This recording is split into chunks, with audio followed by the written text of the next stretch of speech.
स्वागत है आप सभी का शर्मा कोचिंग क्लासेस के इस ऑनलाइन प्लेटफॉर्म पर। दोस्तों, आशा करता हूं कि आपका जो एडीओ की तैयारी है वो बहुत अच्छे से चल रही होगी और आप लोग तन मन धन से भिड़ गए होंगे, क्योंकि जहां भी देखो एडीओ का ही शोर है। सबसे पहले जो एग्ज़ाम होने वाला है वो सहायक विकास विस्तार अधिकारी का ही है।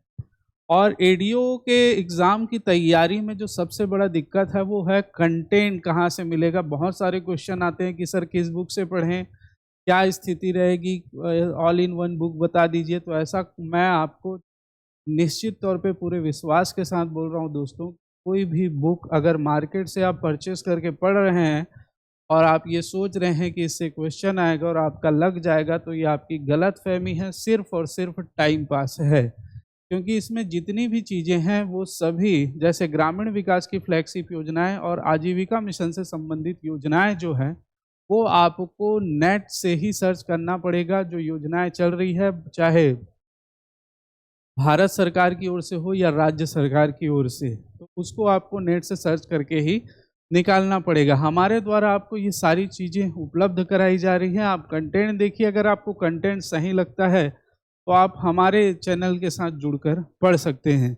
आज हम इसी क्रम को आगे बढ़ाएंगे और इसमें देखेंगे जो मोस्ट इम्पोर्टेंट ग्रामीण विकास की फ्लैगशिप योजना इकाई 5 में सूचना का अधिकार दिया गया है, RTI, right to information act. बहुत ज़्यादा महत्वपूर्ण है और बहुत अच्छा जो है वो इसमें से प्रश्न पूछे जाते हैं। Right to information act 2005। देखिए दोस्तों, ये सूचना का अधिकार अधिनियम 2005 जो है वो ऐसे ही नहीं आ गया, और इसके आने के पीछे कई सारे रीजन है। आपने अन्ना आंदोलन, अन्ना मूवमेंट देखा होगा, बहुत सारी चीज़ें इसमें देखी होगी। ये सडनली नहीं आया।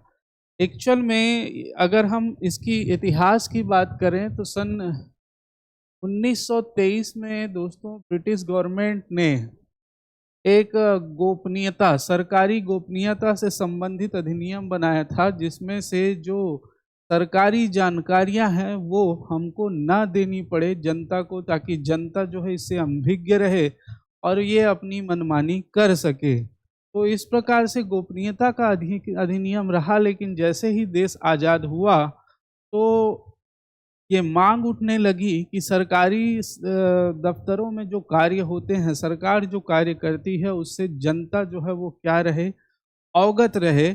और तभी जनता को ये समझ में आएगा कि उनके लिए जो कार्य किया जा रहा है वो सही ढंग से किया जा रहा है कि नहीं, उस कार्य के लिए कितना पैसा लग रहा है वो सही ढंग से खर्च हुआ है कि नहीं, उसकी गुणवत्ता की जांच, सारी चीज़ें डिपेंड करेगी जब सरकार का जो किया हुआ काम है वो जनता के समक्ष वैसे का वैसा रखा जाए, है ना। तो ये मांग उठने लगी कि जो सरकारी दफ्तरों में जो कार्य हो रहे हैं वो जनता तक कैसे, उसकी सूचना कैसे उपलब्ध कराई जा सके, है ना।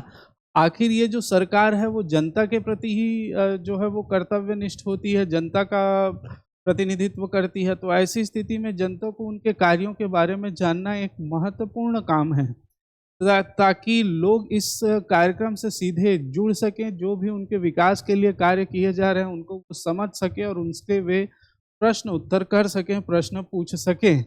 इसीलिए धीरे धीरे आप सोचिए, 1947 में देश आज़ाद हुआ और 2005 में हमारा सूचना का अधिकार अधिनियम जो है वो लागू हुआ। ये अधिनियम इसलिए इम्पोर्टेंट था कि भाई कोई भी सरकारी काम जो हुआ है, चाहे रोड बनाने का काम हो, चाहे पुल बनाने का काम हो, या और भी कोई सरकारी योजना से संबंधित कार्य हो, उसके बारे में जनता जो है वो सरकार से पूछेगी कैसे, वो अधिकारियों से पूछेगी कैसे। उनके पास जब सूचना ही नहीं रहेगी तो वो सवाल कैसे करेंगे। किसी के बारे में भी हमको जो अगर सवाल जवाब करना है कि ये पुल कितने करोड़ में बना, कितने दिन में बना, पूरी समयावधि में बना कि नहीं बना, उचित मटेरियल का उपयोग किया गया है कि नहीं किया गया है, ये सारी चीज़ें आप पूछेंगे कैसे। तभी पूछ पाएंगे जब आपके पास इसके लिए पूरा इंफॉर्मेशन हो, सूचना हो। बिना सूचना के आप पूछेंगे कैसे, है ना। तो इसी को ही ध्यान में रखते हुए 2005 में जो है वो क्या किया गया, सूचना का अधिकार अधिनियम जो है वो लागू किया गया।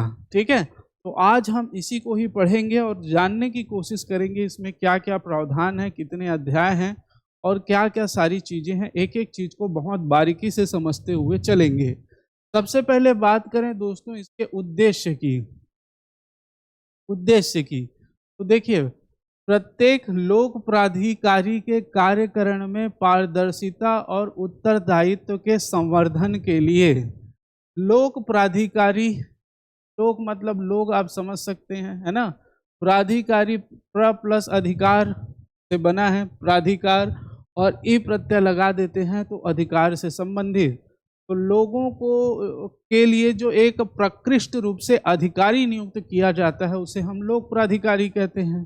तो लोक प्राधिकारी के कार्यकरण में जो उसके द्वारा कार्य किया जा रहा है उसमें पारदर्शिता और उत्तरदायित्व के संवर्धन मतलब वृद्धि के लिए, ठीक है। तो लोक प्राधिकारी जो भी कार्य किया जा रहा है, लोगों के लिए जो अधिकारी नियुक्त है, जैसे आप हैं लोग, आपके लिए कोई भी दफ्तर में अधिकारी नियुक्त है, पीएचई विभाग, पीडब्ल्यूडी विभाग या किसी शिक्षा विभाग में अधिकारी आपके लिए नियुक्त है, तो उसके द्वारा जो भी कार्य किया जा रहा है उस कार्य में पारदर्शिता लाने के लिए, उसके उत्तरदायित्व में वृद्धि के लिए जो है वो ये वृद्धि करना इसका प्रमुख उद्देश्य है। वृद्धि कैसे होगा, वो आपके लिए कार्य कर रहा है, उसकी सूचना आपके पास पहुंचेगी, आप उससे सवाल जवाब करेंगे।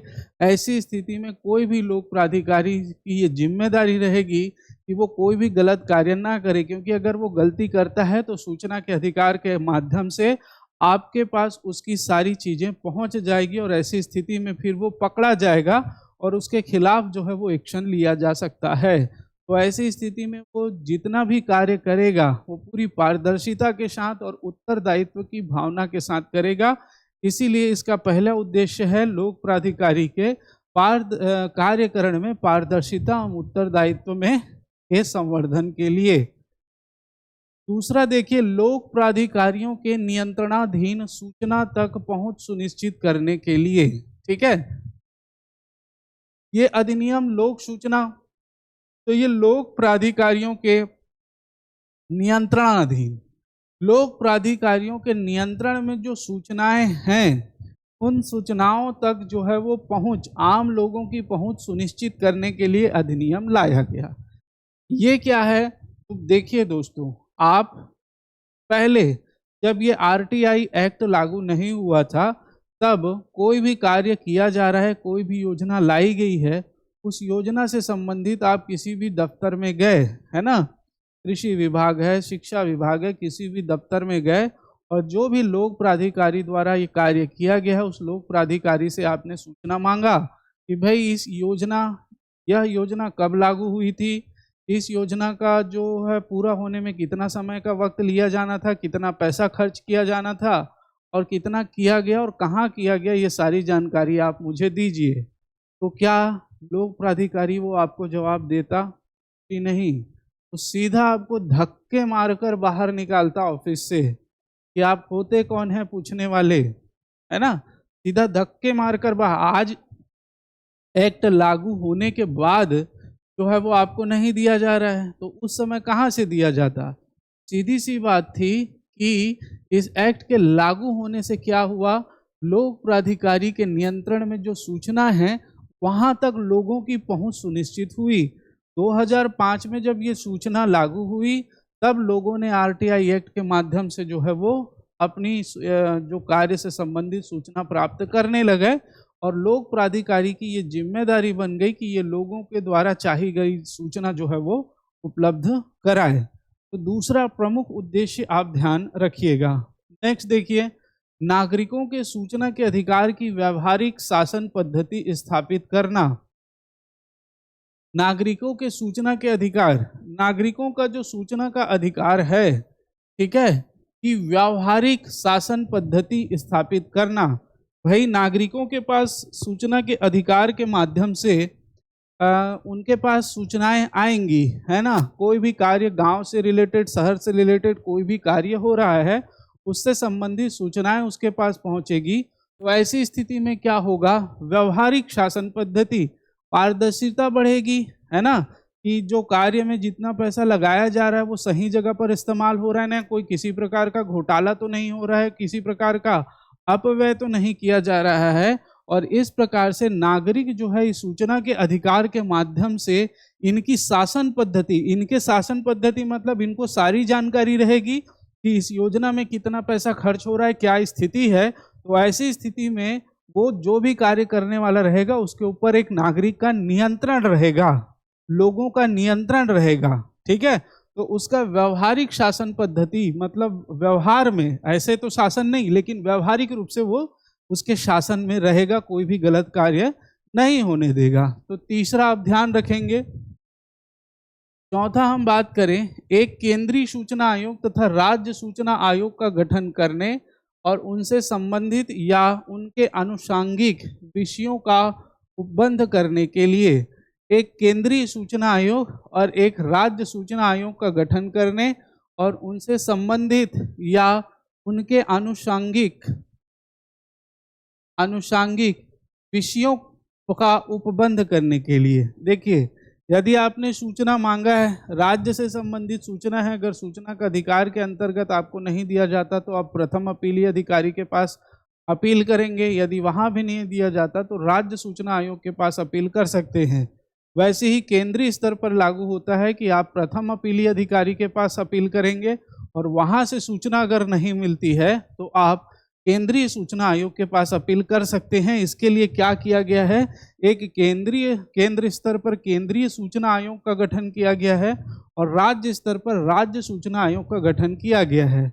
इनसे संबंधित या उनके आनुषंगिक विषयों का उपबंध करने के लिए, सूचना के अधिकार से संबंधित जो भी विषय हैं, उससे संबंधित विषय हैं, उनका उपबंध करने के लिए, नियम बनाने के लिए, ठीक है, केंद्रीय सूचना आयोग और राज्य सूचना आयोग का गठन किया गया है। ठीक, नेक्स्ट, नागरिक अधिकारों में वृद्धि कर भ्रष्टाचार पर नियंत्रण स्थापित करने के लिए, इसके बारे में हमने अभी बात की थी, है ना। नागरिक अधिकारों में वृद्धि होगी, जाहिर सी बात है, और भ्रष्टाचार पर फिर नागरिकों का नियंत्रण रहेगा। कोई भी अधिकारी भ्रष्टाचार करता है, कोई भी गलत कार्य करता है, तो ऐसी स्थिति में सूचना के अधिकार के अंतर्गत वो सामने आ जाता है और उसे जो है वो आगे उसके विरुद्ध जो है वो कार्रवाई की जा सकती है। तो ये मुख्य उद्देश्य हैं। बहुत बढ़िया प्रश्न बनने के चांसेस हैं। एक एक को मैंने बहुत अच्छे से समझाने का प्रयास किया है और आशा है आप समझे होंगे। चलिए आगे चलते हैं दोस्तों। सूचना का अधिकार अधिनियम 2005 कब लागू हुआ? उद्देश्य पर हमने बात की। अब देखें ये कब लागू हुआ, क्या स्थितियां रही। ये लागू हुआ दोस्तों 15 जून 2015 नहीं है, ये 15 जून 2005 है। ठीक है, 15 जून 2005 को लागू हुआ है। ठीक, अच्छा, इसमें एक बहुत अच्छी चीज आपको ध्यान में रखनी है ना। आप एक एक बारीक बारीक चीज, क्योंकि अब जो प्रश्न बनते हैं दोस्तों वो आपने देखा होगा, बहुत ही सूक्ष्मतम चीजों को भी प्रश्न के माध्यम से, फैक्ट को भी पूछा जा रहा है। ठीक, तो ऐसी स्थिति में आपको एक एक चीज कॉन्सेप्चुअल तो याद रहना ही चाहिए, इसके अलावा फैक्ट भी आपको याद रहना चाहिए यदि आप सही में सीरियसली जो है वो एडीओ का एग्जाम क्रॉस करना चाहते हैं, एडीओ की परीक्षा पास करना चाहते हैं। ठीक है, नहीं तो जिस हिसाब से अभी वर्तमान परीक्षा प्रश्न पत्र पूछने का चला है प्रचलन, ऐसी स्थिति में आप ऊपर ऊपर से पढ़ेंगे तो बिल्कुल आपकी नौकरी नहीं लगेगी, श्योर है। ठीक, लागू हुआ है 15 जून 2005 और ये अधिनियम जब लागू हुआ, ठीक है, तो उसमें सर्वप्रथम इस अधिनियम की निम्न धाराएं जो है वो लागू की गई। धारा 4 का उपधारा 1, धारा 5 का उपधारा 1 और 2, धारा 12, धारा 13, धारा 15, धारा 16, धारा 24, धारा 27 और धारा 28, ये 15 जून 2005 को ही लागू हो गए थे। और बाकी के शेष अधिनियम जो बाकी की शेष धाराएं जो है वो इस अधिनियम के प्रवृत्त होने के 120वें दिन लागू हुई। क्यों हुई इसके बारे में अभी बात करेंगे। आपको फिलहाल ये याद रखना है कि जिस दिन आरटीआई एक्ट 2005 लागू हुआ उस दिन ये धाराएं लागू हुई। धारा 4 की उपधारा 1, धारा 5 की उपधारा 1 और 2, धारा 13, धारा 12, धारा 15, 16 और 27, 24 और 28 ये धाराएं जो है वो लागू हुई थी। ठीक है। अच्छा, ये सूचना के अधिकार अधिनियम में कितने अध्याय हैं दोस्तों? 6 अध्याय हैं। कितने? 6 अध्याय हैं। और धारा की बात करें तो 31 धाराएं हैं। 6 अध्याय और 31 धाराएं हैं। क्लियर है? चलिए अब देखते हैं अध्याय 1। देखिए, हम लोग जनरली गलती ये कर देते हैं कि हम लोग ये समझते हैं कि अध्याय 1 जिसमें सभी में संक्षिप्त नाम और विस्तार और उसका प्रारंभ दिया रहता है, तो उससे कहाँ क्वेश्चन पूछा जाएगा। लेकिन अब क्वेश्चन यहीं से पूछा जा रहा है। ठीक है, इसीलिए मैंने कहा कि आपको एक एक बिंदुओं को बहुत ही वृहद रूप से, बहुत ही अच्छे ढंग से पढ़ना होगा। देखिए, इस अधिनियम का जो संक्षिप्त नाम है सूचना का अधिकार अधिनियम 2005। इसका संक्षिप्त नाम क्या है? सूचना का अधिकार अधिनियम 2005। सभी को मालूम होगा। लेकिन दूसरा पॉइंट देखिए, इसका विस्तार जम्मू कश्मीर राज्य के सिवाय संपूर्ण भारत पर है। उस समय जब ये लागू हुआ था तो उस समय इस अधिनियम में क्या लिखा गया है? देखिए, बहुत ढंग से चीजों को समझना पड़ेगा। जब लागू हुआ था तो उस समय अधिनियम की उपधारा 2, धारा 1 की उपधारा 2 में इसका विस्तार जम्मू कश्मीर राज्य के सिवाय संपूर्ण भारत पर है। ठीक है, ये याद रखेंगे। नेक्स्ट, अभी जो मैंने बात की, धारा 4 की उपधारा 1, धारा 5 की उपधारा 1 और उपधारा 2, धारा 12, धारा 13, धारा 15, धारा 16, 24, 27 और 28 के उपबंध तुरंत प्रभावी होंगे और इस अधिनियम के शेष उपबंध इसके अधिनियमन के 120वें दिन को प्रवृत्त होंगे। 120वें दिन बाद मतलब 12 अक्टूबर 2005 को लागू हुआ। ये क्यों किया गया? देखिए, हम बात करें, अब बहुत ढंग से और बारीकी से समझिएगा। सूचना का अधिकार अधिनियम में होता क्या है दोस्तों? आप कार्यालय से, गवर्नमेंट शासकीय कार्यालय से, उससे संबंधित कार्यालय से सूचना मांगते हैं किसी भी विषय में, और वहां से आपको 30 दिवस के भीतर सामान्य तौर पर सूचनाएं प्रदान की जाती हैं। तो जरा ये सोचिए, जब ये अधिनियम लागू नहीं था तो उससे पहले दफ्तरों की स्थितियां क्या थी? आपने पुरानी फिल्मों में भी देखा होगा कि जब कोई गवर्नमेंट ऑफिस का सीन दिखाया जाता है तो यहाँ वहाँ मोटे मोटे फाइलें जो है वो रद्दी में, कपड़े में बांध कर रखी हुई होती हैं, गोदाम में फेंकी हुई होती थी। ठीक है, तो उस समय सूचना का अधिकार अधिनियम लागू नहीं था। ऐसी स्थिति में जो अधिकारी, जो कर्मचारी होते थे, वे एक बार फाइलिंग कर दिए, उसके बाद फेंक दिए, उसके बाद वो कब मिलेगा नहीं मिलेगा इसके संबंध में उनको कोई लेना देना नहीं रहता था। अब क्या हुआ कि राइट टू इंफॉर्मेशन एक्ट लागू हुआ। तो इंफॉर्मेशन एक्ट लागू हुआ, अब आपको सूचना देनी है। तो जरा ये सोचिए कि वो जो रद्दी में पड़े पूरे कागज थे, है ना, अब जिस दिन ये अधिनियम लागू हुआ उसी दिन अगर किसी ने पूरे भारत में हर जगह अलग अलग सूचना का अधिकार अधिनियम के तहत आवेदन लगा दिया गया तो वो रद्दी की फाइलों को खोजते कितना टाइम लगेगा, है ना। तो ऐसी स्थिति में क्या 30 दिवस के भीतर आपको सूचना प्रदान किया जा सकता था? नहीं किया जा सकता था। इसीलिए उस दिन पूरा का पूरा अधिनियम लागू नहीं हुआ है। आप ढंग से ध्यान रखेंगे, उस दिन केवल धारा 4, 1, 5, 1, 2, 12, 13, 15, 16, 24, 27 और 28 ही लागू हुए हैं। क्यों? क्योंकि उस दिन ये कहा गया कि आप पूरे सरकारी ऑफिसेज में, पूरे सरकारी दफ्तरों में ये कहा गया कि आपके पास जितने भी पुराने कार्य हैं, जितनी भी सूचनाएं हैं, उन सभी को 120 दिन के भीतर, 3 महीने के भीतर उसको व्यवस्थित तरीके से टाइम ड्यूरेशन में एक एक डे बाय डे सूचनाएं, फाइलें एकत्रित करके संभाल के सजा के रख लीजिए, क्रमांक डाल के रख लीजिए और कंप्यूटर में डाल के रख लीजिए। जहां पर भी इलेक्ट्रॉनिक माध्यम में आप सुरक्षित रखना चाहते हैं तो उस माध्यम में आप सुनिश्चित रख लीजिए। सभी दफ्तरों में 120 दिन का टाइम दिया गया, क्योंकि 120 दिन बाद जब आवेदन लगेगा तो आपको वो सूचनाएं देनी होंगी, इसीलिए 120 दिन का टाइम दिया गया। और सभी दफ्तरों में फिर फाइलों को सजाने, कंप्यूटराइज्ड करने, इलेक्ट्रॉनिक माध्यम से जैसे उसको व्यवस्थित करने का कार्य किया गया। इसीलिए 3 महीने का 120 दिन का टाइम सभी को दिया गया था। और 120वें दिन जो है वो क्या हुआ, शेष जो उपबंध हैं वो 120वें दिन को प्रवृत्त हुए थे। ठीक है, 120वें दिन मतलब 12 अक्टूबर 2005 को लागू हुए थे, इसीलिए 120 दिन का टाइम दिया गया था। मेरे ख्याल से ये चीजें आप लोगों के लिए पूरी तरह स्पष्ट हो गई है। ठीक, चलिए आगे चलते हैं। देखिए, किसी को कोई दिक्कत है तो जो आप कमेंट बॉक्स में कमेंट कर दीजिएगा, हम उचित आंसर देने का प्रयास करेंगे।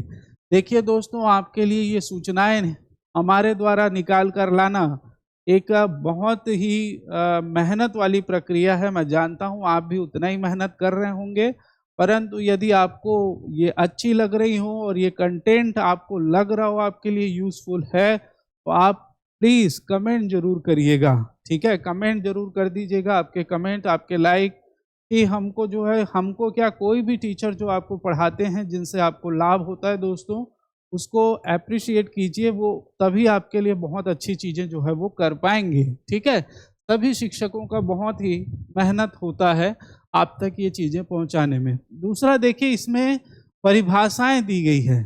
ठीक है, परिभाषाएं अब आपको देखना पड़ेगा, क्योंकि यदि परिभाषाओं को आप नहीं समझेंगे, जैसे यहाँ पर बहुत सारे टर्म्स आएंगे, लोक प्राधिकारी, सक्षम प्राधिकारी, सूचना। सूचना क्या होती है ये भी हमको ढंग से नहीं पता। क्या इलेक्ट्रॉनिक माध्यम में संचित सूचनाओं को, क्या अभिलेखों को सूचनाएं कहा जा सकता है? क्या किसी का मॉडल रखा हुआ है उसको सूचना कहा जा सकता है?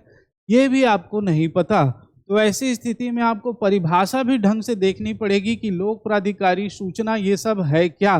ठीक है, तो इसको आप बहुत अच्छे से समझते हुए चलिए।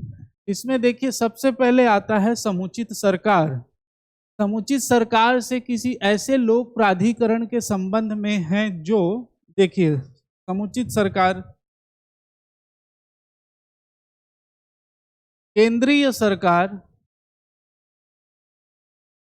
केंद्रीय सरकार या संघ राज्य क्षेत्र प्रशासन द्वारा स्थापित, गठित या उसके स्वामित्वाधीन, स्वामित्व के अधीन, नियंत्रणाधीन या उसके द्वारा प्रत्यक्ष रूप से या अप्रत्यक्ष रूप से उपलब्ध कराई गई निधियों द्वारा सारभूत रूप से वित्त पोषित किया जाता है, केंद्रीय सरकार अभिप्रेत है।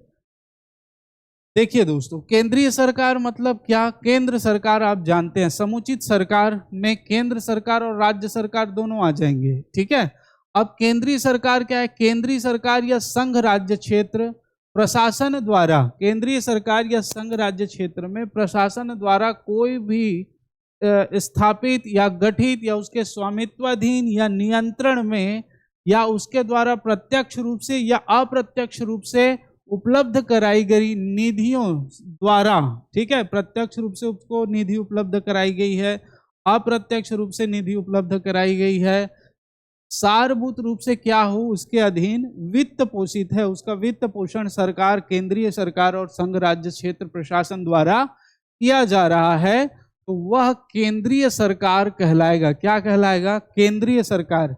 देखिए, समुचित सरकार केंद्र सरकार और राज्य सरकार ही समुचित सरकार है, इसको ध्यान रखेंगे। वैसे ही देखें राज्य सरकार के संदर्भ में, तो राज्य सरकार द्वारा स्थापित, गठित, उसके स्वामित्वाधीन, नियंत्रणाधीन, सेम, उसके द्वारा प्रत्यक्ष रूप से या अप्रत्यक्ष रूप से उपलब्ध कराई गई निधियों द्वारा सारभूत रूप से वित्त पोषित किया जाता है, वो राज्य सरकार से अभिप्रेत है। ये केंद्रीय सरकार और राज्य सरकार जो है, दोनों किसके अधीन आते हैं? समुचित सरकार के अंतर्गत आएंगे। और दोनों के लिए सिर्फ ये याद रखना है, केंद्रीय सरकार और राज्य सरकार या दोनों के प्रशासन के द्वारा स्थापित कोई संस्था गठित हो, ठीक है, उसके स्वामित्वाधीन हो, उसका स्वामित्व इनके पास हो, नियंत्रण उसके नियंत्रण में हो, या प्रत्यक्ष या प्रत्यक्ष रूप से वित्त पोषित हो, इस किसी भी तरह से उसके धन की सहायता इनके द्वारा की जा रही हो, वो केंद्र सरकार या राज्य सरकार के अंतर्गत आते हैं, और वो दोनों ही क्या कहलाते हैं? समुचित सरकार कहलाते हैं। अब इसको पढ़ना क्यों आवश्यक है? देखिए, हम केवल ये जानते हैं कि हम राज्य या केंद्र सरकार के जो ऑफिस हैं वहाँ से हम सूचनाएं मांग सकते हैं, बिल्कुल सही बात है।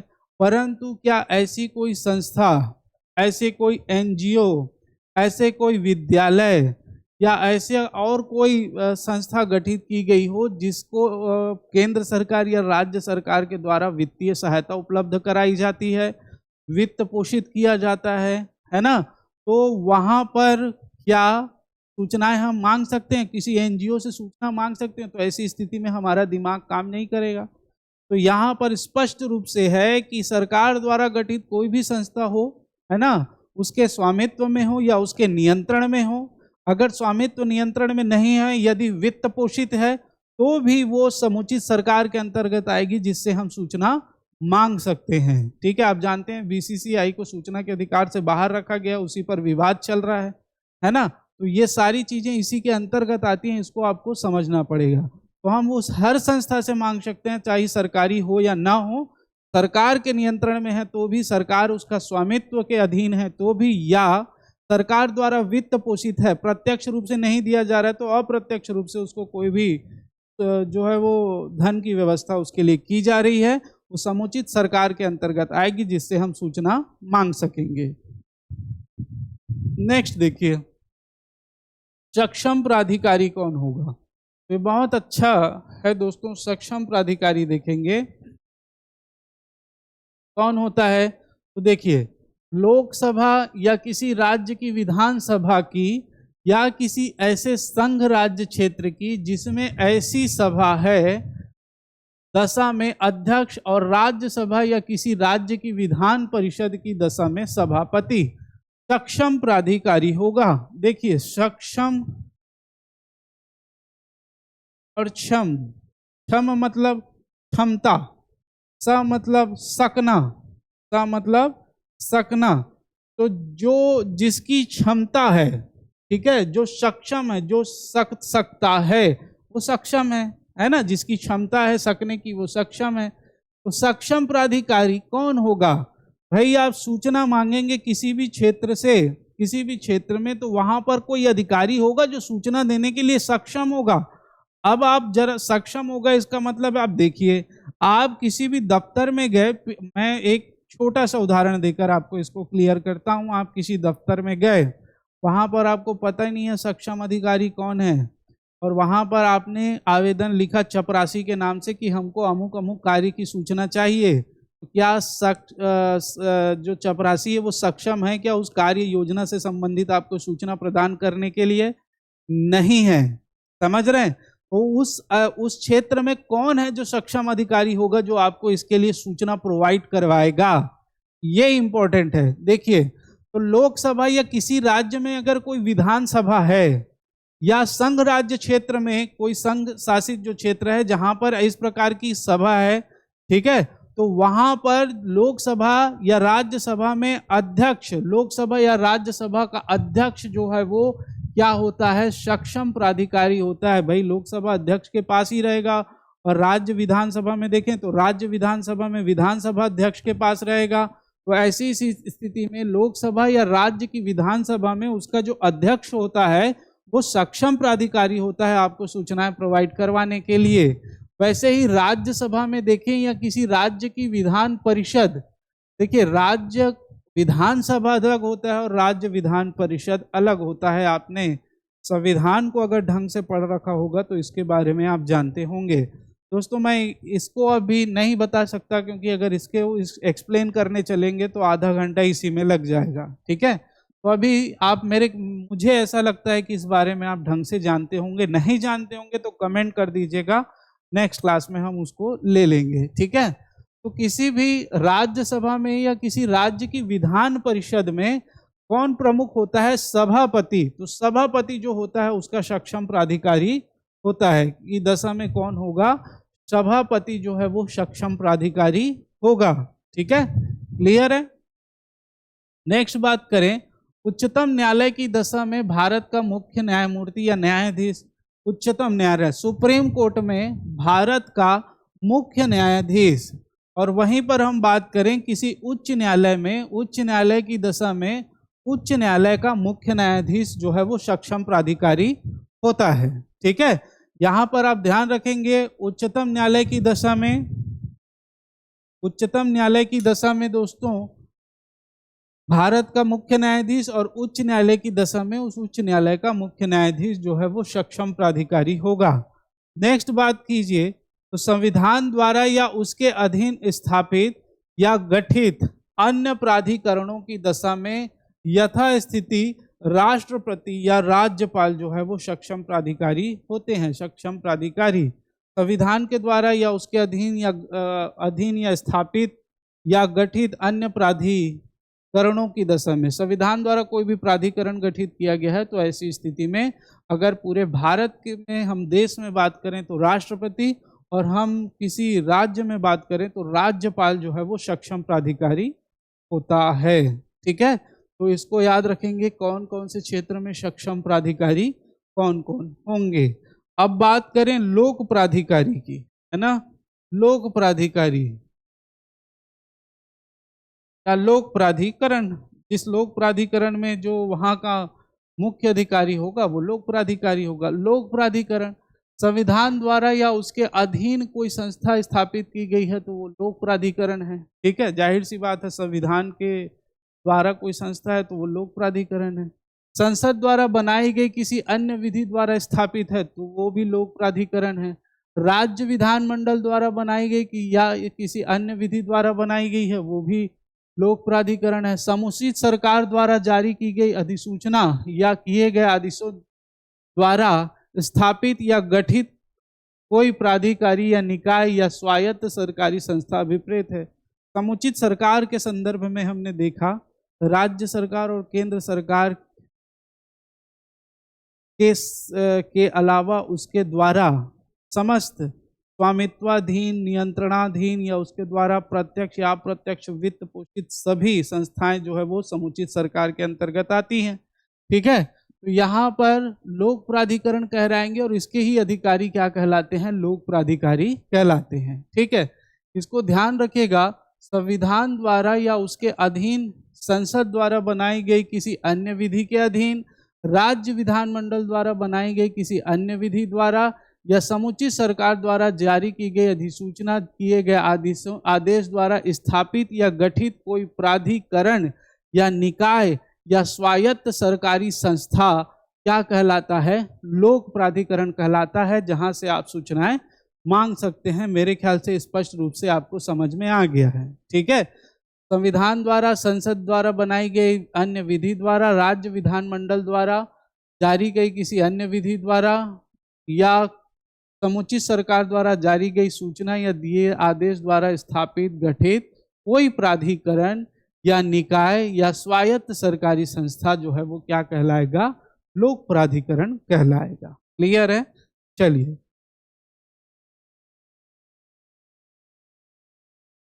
अब देखिए दोस्तों, अभिलेख, अभिलेख का तात्पर्य क्या है?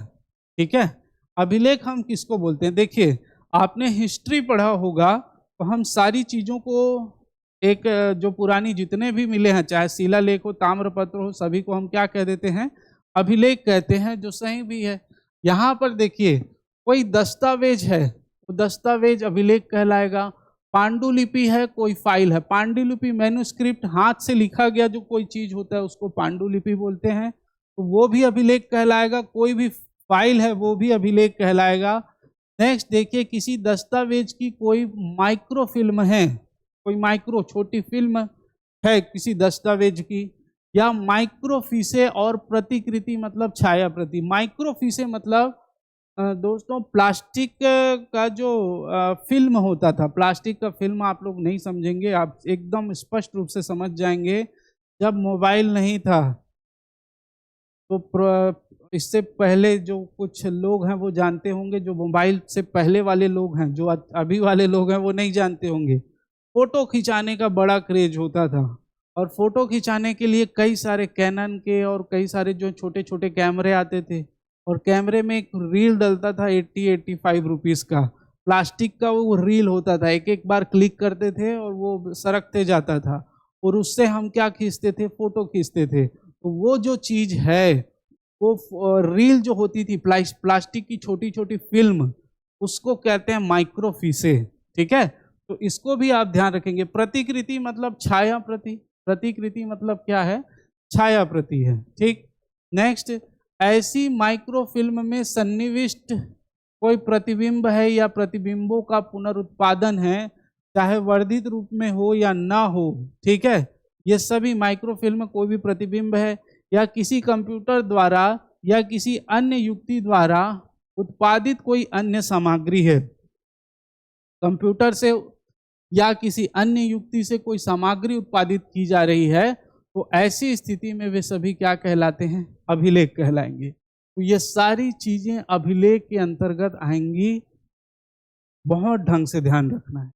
ठीक है, एक एक चीज आपको स्पष्ट रूप से ध्यान रखना है, चाहे दस्तावेज हो, पांडुलिपि हो, माइक्रोफिल्म है, माइक्रोफिस हो, छाया प्रति हो, है ना, या कंप्यूटर से कोई चीज उत्पादित हो या किसी अन्य युक्ति द्वारा कोई उत्पादित चीज हो, सभी क्या कहलाएंगे, माइक्रोफिल्म कहलाती है। क्या कहलाती है, माइक्रोफिल्म।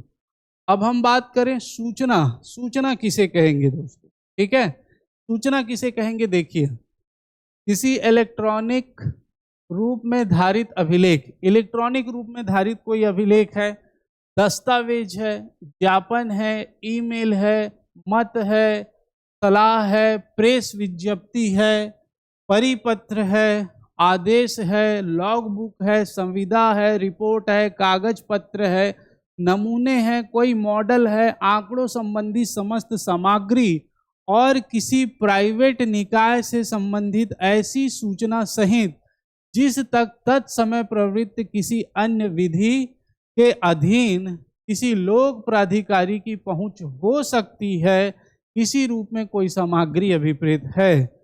बहुत बढ़िया प्रश्न यहाँ पर से बनेगा कि सूचना के अंतर्गत क्या शामिल हो सकता है, क्या नहीं हो सकता है। तो इलेक्ट्रॉनिक रूप में धारित समस्त अभिलेख सूचना कहलाएगा।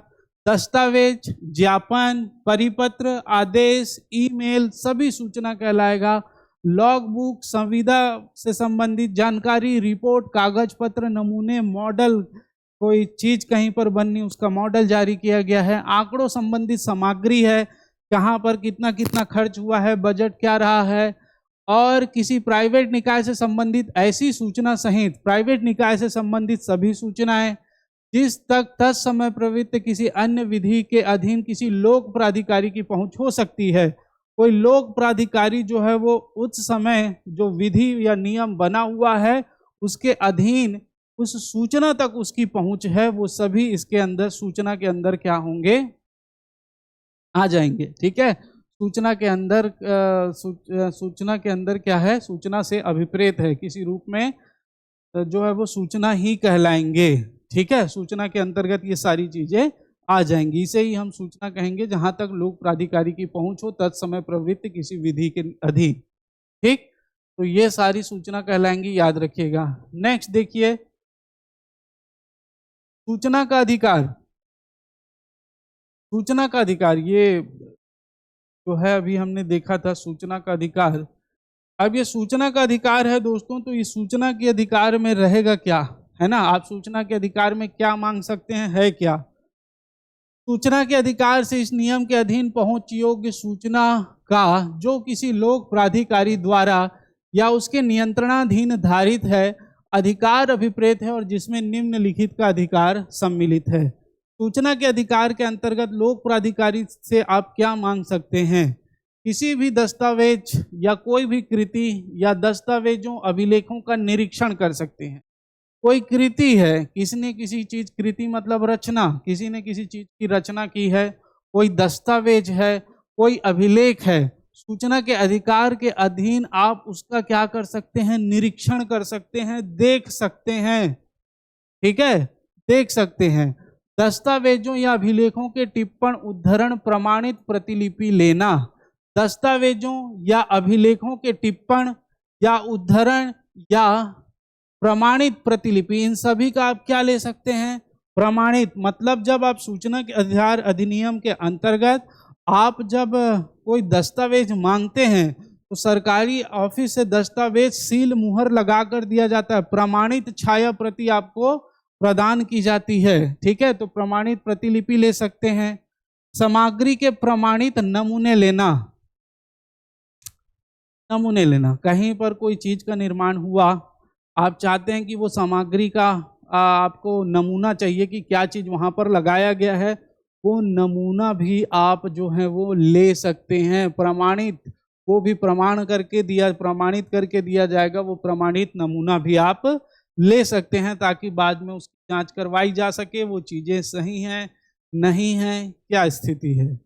इसके अलावा ये डिस्केट नहीं है, डिस्क, पहले जो डिस्क आता था है ना, फ्लॉपी डिस्क जिसको बोलते थे, फ्लॉपी कंप्यूटर से संबंधित टेप, वीडियो कैसेट के रूप में या किसी अन्य इलेक्ट्रॉनिक रीति में, जैसे पेन ड्राइव वगैरह आता है, या प्रिंट आउट के रूप में, कागज प्रिंट आउट के माध्यम से सूचना को, जहां ऐसी सूचना किसी कंप्यूटर या किसी अन्य युक्ति में भंडारित है, अभी प्राप्त करना। आप डिस्क के रूप में, फ्लॉपी के रूप में, टेप के रूप में, दस्तावेज के रूप में, प्रिंट आउट के रूप में, इलेक्ट्रॉनिक पेन ड्राइव वगैरह में, कोई भी जहां ऐसी सूचना किसी कंप्यूटर या किसी अन्य युक्ति में भंडारित है, उसको अभी प्राप्त करना क्या कहलाए, किसके अंतर्गत आएगा? सूचना के अधिकार के अंतर्गत आएगा। ये आपके कथन कारण में बनने वाले महत्वपूर्ण प्रश्न हो सकते हैं। ठीक है, तो ये सूचना के अधिकार के अंतर्गत आपको और लोक प्राधिकारी को ये अधिकार दिए जाते हैं, आपको ये सूचनाएं जो है वो उपलब्ध कराई जाती है। ठीक है, तो ये थी हमारी दोस्तों आज की क्लासेस। आशा करता हूं कि आप लोगों को आज की क्लासेस बहुत अच्छे से समझ में आई होगी, और आई होगी तो मैंने पहले ही बताया दोस्तों, आप जरूर क्या कर लीजिए, कमेंट जरूर करके बताइएगा कि क्लासेस कैसी लगी, ताकि आप हम इसका सेकेंड पार्ट भी आपके लिए अवेलेबल करवाएं और बहुत सारे अच्छे कंटेंट आपको दे सकें। ठीक है, लाइक कर दीजिएगा, नए हैं तो सब्सक्राइब करके रखिएगा। आज के लिए इतना ही। आप सभी का बहुत बहुत धन्यवाद। जय हिंद, जय भारत, जय छत्तीसगढ़।